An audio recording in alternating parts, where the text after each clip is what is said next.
Hi, I'm Alex, and this is Behind the Technical.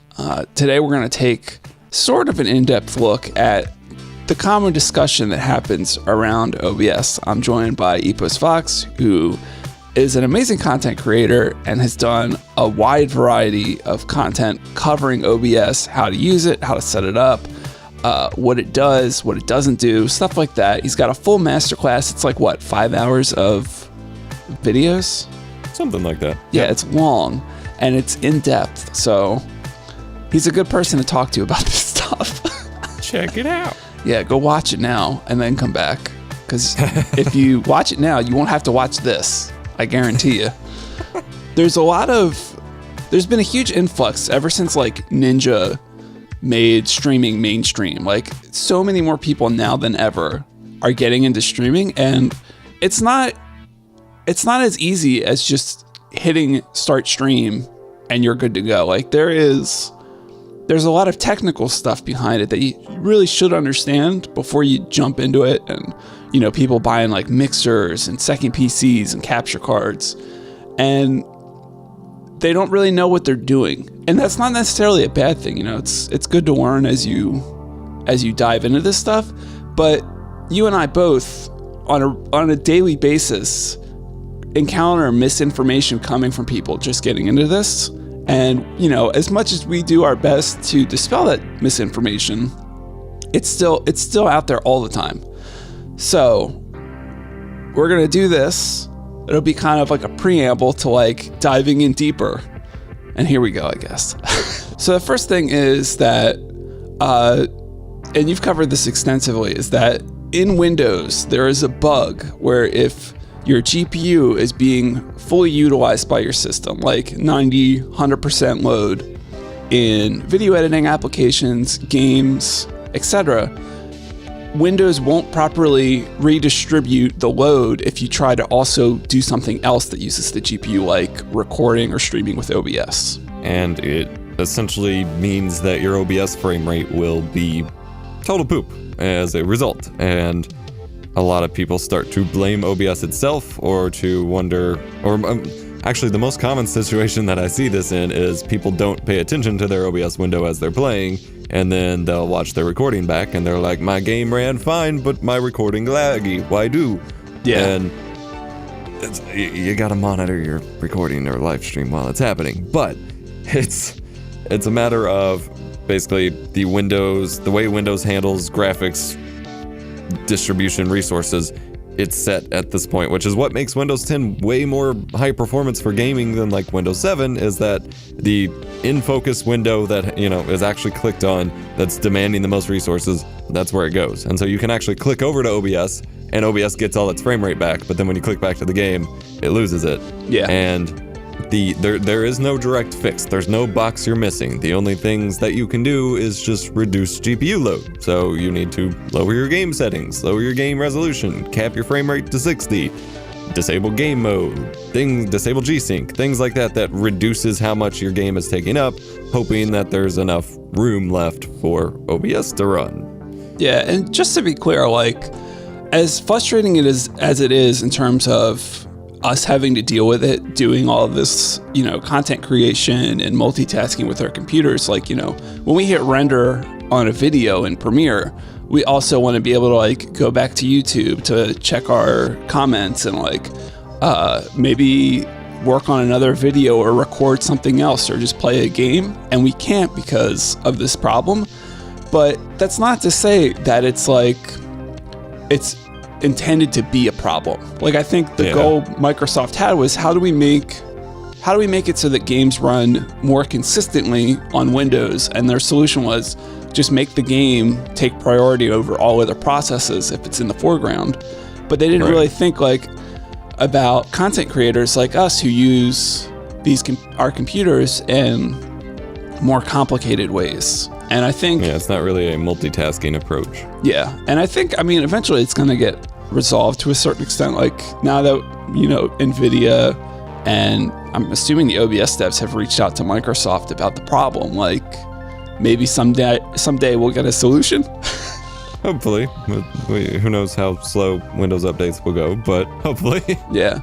And so like One of the common solutions that keeps coming up for people that don't really understand how OBS works is use 2 GPUs in your computer. One to run the game and then one to record in OBS. And there is some logic to that, in that you can tell OBS to encode the stream or recording on a second GPU. But the problem is, one, OBS is still using your primary GPU because it has to pull the actual frames from the main GPU rendering the game and display them in OBS and then encode them. Like, the encoding is the final step, and everything that comes before encoding is what's problematic.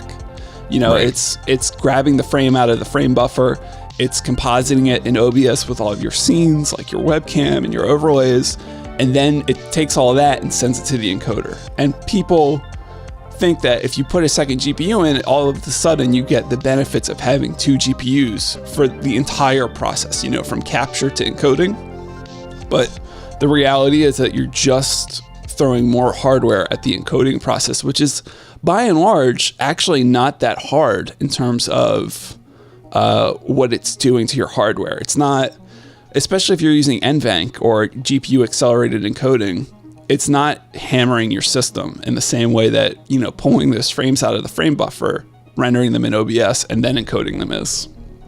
Right.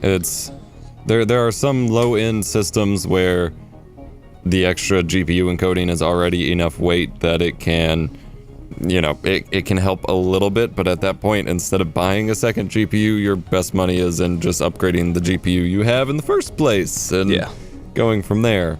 But for an actual solution to this problem, while you can actually go in and modify a file and tell OBS to run on the second GPU, then you're not going to have access to your game capture or display capture or anything, so it's not really going to do you any good.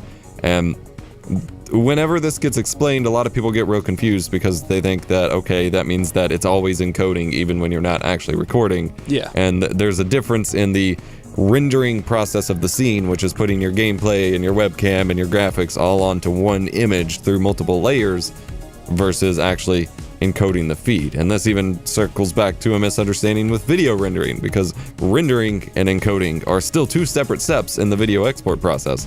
They're 2 separate processes. The big thing that people need to understand is that OBS isn't like, how do I describe it? It's not like pointing a video camera at your computer and whatever's on your screen is what it records. It's taking individual elements like the game frames, the frames from your desktop, the frames generated by your webcam, and it's compiling them all together in one place. It's like, it's taking them and going, okay, you need to all be in this frame. And then the encoding process is taking that frame and saving it. And right. So while OBS, when you just have it open, obviously your system doesn't, hit 100% load immediately, because the actual encoding process does take a lot of resources. But while it's open, you can look at the stats window.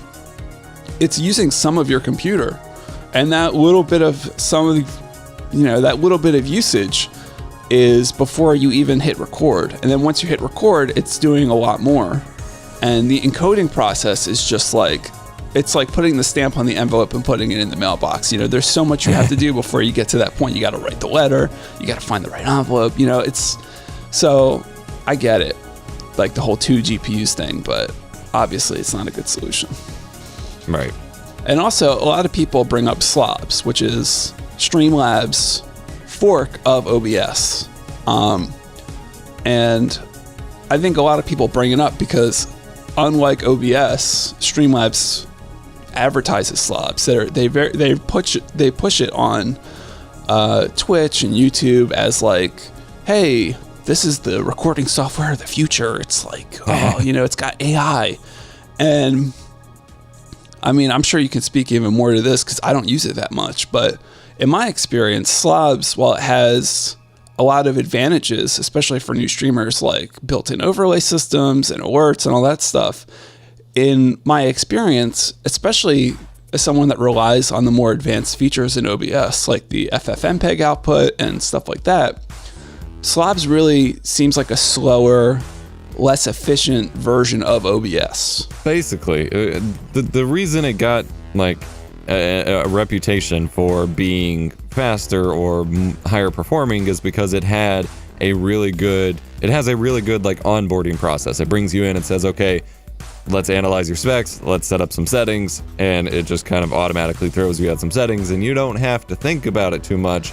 And so you can end up in a situation where someone who doesn't want to get too far into the settings can have a much more quicker, one button setup that runs well versus OBS. But as of like late 2017-ish, OBS also has an auto setup wizard that basically does the same thing. Yeah. Meanwhile, the reason Streamlabs OBS looks so user-friendly, the whole UI that looks really pretty and makes it look like it's real easy to set up widgets and stuff like that, that's all running basically Google Chrome. And that adds a whole lot of extra overhead in terms of actual just sitting there using up your resources that OBS doesn't have to deal with. Yeah, and I mean, we all know the meme about Google Chrome. If you have one tab open, there goes 3 gigabytes of your RAM. And right. I mean, I think it's important to note, just like with anything else, is that Slobs is an alternative to OBS in a lot of ways. It's more user-friendly for beginners. It's a good place to learn about how to make your stream look more professional, with the overlays and stuff. And I think the best advice I can give people is, if you're interested in using OBS or Slobs, the best thing you can do is download them both, get them both set up the way you like, and just use them for a little bit and get familiar with them. And I think if you start with Slobs, or people that are just using Slobs for the first time and haven't used OBS, everything you learn in Slobs, aside from the built-in overlay integrations, applies to OBS. But the draw of OBS is that underneath everything Slobs already offers, OBS has this subset of much more advanced features that, by and large, give you more options as a content creator than Slobs does. And I think it's important to try both, because one day we could be recommending Slobs instead of OBS. But for the here and now, the big advantage, obviously, with Slobs, like you mentioned, was the auto configuration process. The first thing you see when you install that software is, hey, do you want to set up your stream so that it runs right? And it takes you through the pick your resolution and all that stuff. And OBS has that built in, and I've used it, and it works great. And I mean, really, the most basic recommendation is, OBS has a simple menu option for a reason. If you're struggling, or people are always like, oh, my stream looks blurry, or I can't get the resolution right, or it looks blocking when I move. And there's so many things you need to understand just about how video encoding works before you can really get a high quality stream if you're using the advanced options. If you're using the simple options, it's mostly automatic. But that's kind of neither here nor there. So why don't we talk a little bit about the differences between CPU and GPU encoding, and kind of give a what's what of how to encode your stream. Because I think something people don't realize is that OBS has multiple encoders built into it. It's not just encoding on your CPU. There's GPU. You can do the stream on the CPU and the recording of the stream on your GPU. So why don't you start by explaining, and I can if you want, actually, but why don't you start by just giving kind of a quick 411 about what's the difference between CPU and GPU encoding? Yeah, I mean, in case you've made it this far and don't fully understand, encoding is basically the process of taking the final, what you see in the OBS preview and translating that into a video file and compressing it either to the recording bitrate that you want so it's nice and high quality, or to a stream safe, really low Twitch bitrate for it to be sent off to Twitch or Mixer or YouTube or what have you. And that can be done, as mentioned, in a few different ways. The CPU way is what's called software encoding, which is purely, like a lot of things on your system, your actual core computer processor is translating that information. It's running the x264 encoder, and it's using the different threads or cores on your processor to handle that workload. Now, this can actually result in a higher quality scenario because it's not accelerated. There's nothing telling it to go faster. You can just have it sit there and do its job. That's what it was meant to do. And then there's a couple what are called usage or CPU usage presets, which are basically how fast it tries to encode. So there's the faster ones, which means that it's trying to spit it out quicker, but it might do a worse job at it. But that means that, you know, your computer performs faster, or it tries to take a little bit longer to encode it and get a little bit more quality out of it. But that could mean that either it can't keep up or it's using so much CPU power that it affects your games, because your games use both your CPU and your GPU. CPU is usually more managed for, you know, calculating physics or calculating how many objects are on screen at once. Like if you have a bunch of different characters, those kinds of games use more CPU power, whereas your graphics card is for handling the graphics of the textures, the rendering of the scene, the lighting, the filtering, things like that. But modern graphics cards from NVIDIA or AMD have onboard dedicated chips for video encoding. For AMD, it's called AMF or VCE, depending on where you look. On NVIDIA, it's called NVINC or NVINC, or people say it so many different ways now. And it's literally like a dedicated coprocessor on the graphics card designed for it. And so, generally speaking, it doesn't actually impact the performance of your games. It can a little bit, but it's usually fairly negligible on mid to higher tier hardware because it's its own thing. And so, with the new update to OBS, basically your graphics card renders the video frame that you see, and then it's also sent to the encoder within OBS for OBS to process and encode it and use NVINC or AM. Well, it doesn't work for AMD yet, but it will in the future, and encode and send out. So you have different options, but the graphics card one is lower quality because it's designed to run as quickly as possible and give you as little performance hit as possible. It historically is a little bit lower quality than you might be able to squeeze out of the software one. But this is where a big myth kind of comes up, is if you're already on, say, an i5 or a kind of weaker processor where you can't put it on a really high quality x264 CPU encoding preset, graphics card encoding is going to look just as good or maybe better than what you're getting out of the software CPU encoding anyway. Yeah. And you do have the ability to run multiple at once. So because you can record and live stream at the same time, and you can record and live stream in two different qualities. So if you have a fast enough processor to do software CPU encoding, then you can do that for your live stream to try to get a little bit better quality out of it and send that to Twitch. But then you don't want to double up on that and send a second encoder, because that will likely be too much for your processor to handle. Your game will start to perform really poorly. And so you can tell your graphics card to throw a whole lot of bitrate at a recording, so you get a nice high quality recording at the same time and notice virtually no performance difference from just encoding once.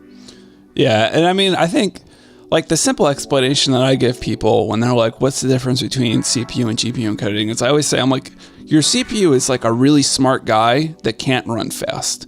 You know, he can look at stuff and be like, all right, and then take this, and he'll like walk the information to where it needs to be. Whereas the GPU is like a really dumb guy that doesn't understand what you're giving to him, but can get it to wherever you want it to go really fast.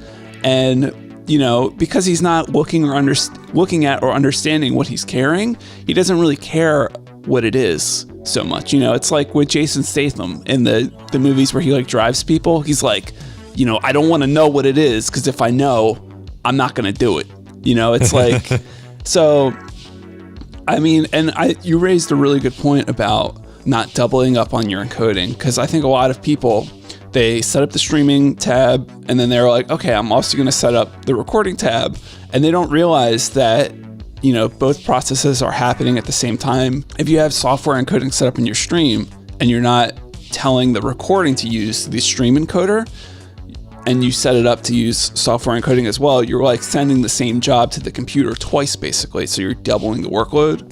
And that's why a lot of people have like dedicated GPUs in their capture rigs or whatever, because like you said, for recording, you can throw whatever bitrate you want at it. And really the secret to getting a high quality recording or stream is more bitrate is better. And obviously, you can use the CPU for one, GPU for the other, and they both have their benefits and their weaknesses. But by and large, like, the problem with streaming in terms of quality is that, especially on Twitch, we're limited to a very low bitrate. So, like, in theory, if you were streaming to, say, YouTube at 30 megabits a second, your internet could support that. You could use GPU encoding and it would look great. But it'd look like a normal video. Yeah, it would look like a video because, you and I both use GPU acceleration when we export our videos to YouTube. And the process, it really isn't all that different in terms of what OBS does to export and what Premiere does to export. They're both packaging up a video and making a file and then sending it somewhere. The difference is with streaming, it's obviously sending that file as it's made to Twitch, and then Twitch transcodes it for display, whatever. If you understand how to export a video from Premiere, you already have a really good handle on how to get good looking video out of OBS because it's, more bitrate is better, baby. All the bits. Yeah, all the bits. Another good point in discussion is buying hardware, because a lot of times when people express that they have a problem with their streaming setup or with recording games, they're like, yeah, I already bought a mixer, I already bought 3 microphones, I bought a capture card, I have a second PC. And then you'll ask like a basic question like, okay, well, what's your resolution in OBS set to? Or what bitrate are you recording at? Are you using NVENC? And they're like, I don't know. So as attractive as it is to buy a second computer when you are struggling to record on one computer, I mean, like, what's like the best course of action for someone that's considering a second computer? Like, if they don't fully grasp what streaming actually entails. I mean, first and foremost, you should try to get some resources on it, because if you are, if you're struggling to figure out, if you're just running into a performance wall and you already know what you're doing, then potentially, more hardware is the right option. But if you just don't understand your settings and you're having trouble just getting the settings worked out, more hardware is only going to make that more complicated. It's not going to make it easier. So you need to check out either support resources. OBS has dedicated forums. You can search for your topic, or you can post in there asking for help or reading the guides. There are lots of user and OBS posted guides on there about every subject relating to OBS. They have a Discord channel where you can go ask questions and hang out. They have a bajillion people in there. It's kind of ridiculously active. And then there's tutorial resources like a certain someone's masterclass about tutorials about how to set every little aspect up. And frankly, I don't think anyone should be buying a second computer for their stream setup unless they have like a complete grasp on every setting in their current setup and why it's not working. Yeah, no, I completely agree that, diving in headfirst is always a bad idea without knowing where you're going to land. And a lot of the time, like, people, they think a second PC is going to solve all their problems. And for years, I've used one PC to do all of my content, capture, like all the games, all the webcam stuff, like everything that I've uploaded or streamed for years was on one computer. And I know what I'm doing. I know how to squeeze every last little bit of horsepower out of my system. And it got to the point where I just couldn't do one PC capture anymore, with Battlefield 5 and the like PUBG and stuff, because it would just hurt the frame rate of my games too much. And it wasn't so much that I couldn't, scale back the game and claw back some of that GPU utilization for OBS. It was that in doing so, I was having to run games at 60 FPS, 1080p, or turn the settings all the way down. And it was kind of like, as a content creator who honestly does this for a living, if you're recording a game at the lowest settings when everyone else is running them at high, like, your content doesn't look as good. And so I bought a second PC, and I actually bought my capture card, the Elgato 4K60 Pro, from you. And I'm a big fan of Elgato, and I know what I'm doing when it comes to this kind of stuff. You know, I'm a producer of content outside of YouTube and Twitch. You know, I work full-time as a photographer, video editor, director, whatever you want to say, like camera operator. So I have a good grasp of this stuff. And literally every week I have a new problem with a component of my system. You know, whether it's last week it was the capture card just literally stopped working. Like it would record half the screen as a still image and the other half would be the game behind that still image. And I got in touch with Elgato. I couldn't figure out what the problem was. And it's like, especially if you're just starting out, you're gonna run into things like, how do I get my audio from my gaming PC to my streaming PC properly? Like solving that is like a whole can of worms in and of itself. And so unique to everyone's setup. Exactly. Like I was helping someone out from your Discord a few weeks ago with this, and it was to the point where we literally were on a video call in Discord, and I was like, okay, you know, point your webcam at this so I can take a look at it. And in the end, like I fully understood exactly what his problem was. You know, once I had like a clear picture of his situation, I knew exactly what he needed to do. But he had dived into this super headstrong, head first, and hadn't done his homework and didn't really understand exactly what he was dealing with. And so my suggestions to him, which were like the technically correct, simplest, cheapest solutions, kind of were like, he was like, I didn't really want to do that because that means I have to spend, you know, an extra $10 on this cable and I have to do things a little bit differently than how I've been able to get them to work. And so, like, again, like, do your homework, watch the masterclass, go on the OBS forums and Discord and ask questions, because that is like the best resource you're going to find. Talking directly to the devs is like a good resource, if you know what I mean. Yeah, be wary of people who aren't like actual devs or something giving help. Like take it with some grain of salt, because there's a lot of people out there that just throw out little things that worked for them or something and ends up not being the right answers. And so you can easily be misled by someone else who doesn't know what they're doing but thinks they do. So definitely like fact check any advice you're getting with other guides or something like that. Yeah, I mean, I think like part of the reason I'm making this video is because it's become a trend these days to talk about stuff that's kind of either outside your wheelhouse or you really just don't have like the most expertise in. Like people are very quick to have an opinion about everything. And I feel qualified in a sense because I've been doing this for so long. I do video production for a living. Like I might not have the hugest following on Twitter or Twitch or YouTube, but my professional background is in the same area of stuff that all of the streaming and YouTube content creation is. And you obviously do this full time. I mean, you have a cinema camera that you shoot your videos with. Like you have a level of expertise that even I, after years and years of doing this, don't have. My goal is to be like the springboard for people to really learn about what they're doing. You know, I want people to like watch this video and go, yeah, you know what? Maybe buying a second computer when I don't understand how OBS actually works is a bad idea. And it's not to discourage people. Like just because, you know, you're new to this or you don't have a big following doesn't mean that you shouldn't be interested in doing the best possible quality streams you can do. Right. It's more that like we want to make your life easier. And the best way to do that is to give you solid information.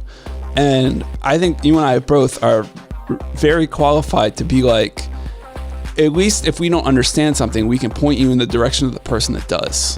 And when it comes to what we do understand, it's a lot. Like you call it the OBS Masterclass for a reason. It's like the most comprehensive tutorial series about OBS anyone has produced. And it's actually kind of unfortunate that more of the OBS developers don't have a lot of video content creation experience, because I feel like a lot of what we've addressed in both this video and our past content is stuff that the OBS devs could make like 1 to 2 minute tutorials covering that are included in OBS when you launch it for the first time. You know, like, hey, this is so-and-so who developed this plugin for OBS and this is how to use it. And it's like, but that's neither here nor there. The point is, watch this video, get on the OBS forums and Discord server, check out the masterclass, and get informed. Because if you want to do this seriously, if you want to pursue streaming, you want to pursue content creation, a good technical understanding of how all of this stuff works is essential.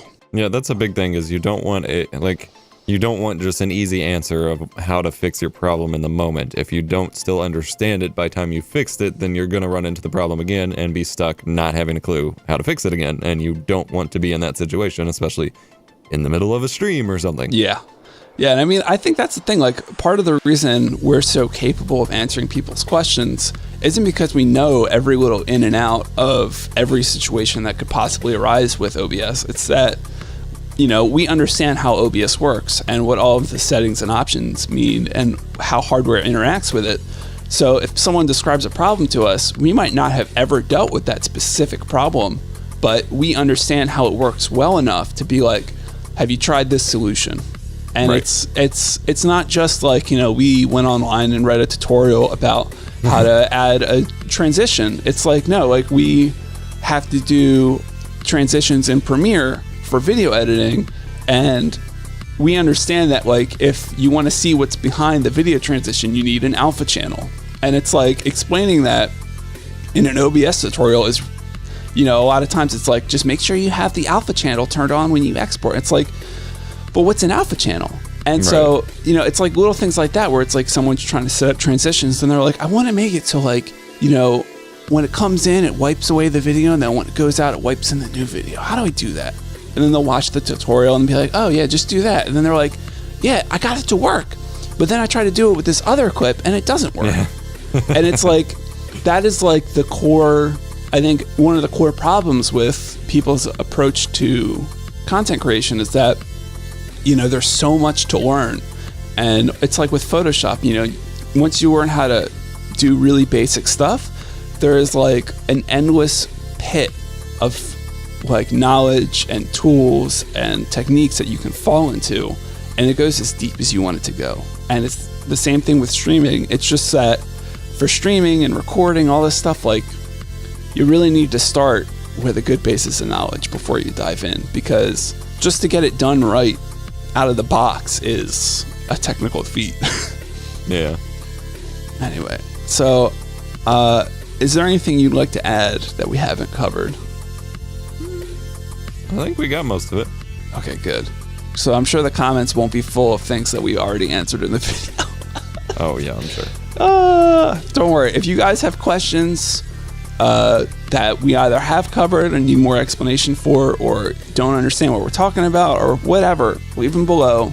I'll do my best to respond to them. And in the meantime, like I said, like many times in this video, go on the OBS forums, check out the OBS Discord, check out the masterclass, subscribe to both our channels so that you get, you know, we cover all of the latest and greatest developments with OBS and streaming and games. So, you know, give us a follow, baby.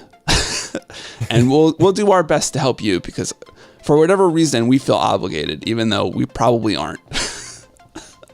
You got anything going on in your life you want people to know about? I'm actually doing an overview. I've already recorded an overview of how to do a 2-PC setup if you need it. It's not step by step because everyone's setup is unique, and I would need like 4 computers to cover each individual setup, but it would be like, it's going to be a breakdown of the different elements that you need, why you're doing it, why you're using these things, and how you can apply it to your unique setup. So hopefully that turns out pretty cool. Awesome. Well, I hope everyone enjoyed this conversation, and you know, be sure to follow both our channels, and we'll see you next time. Bye.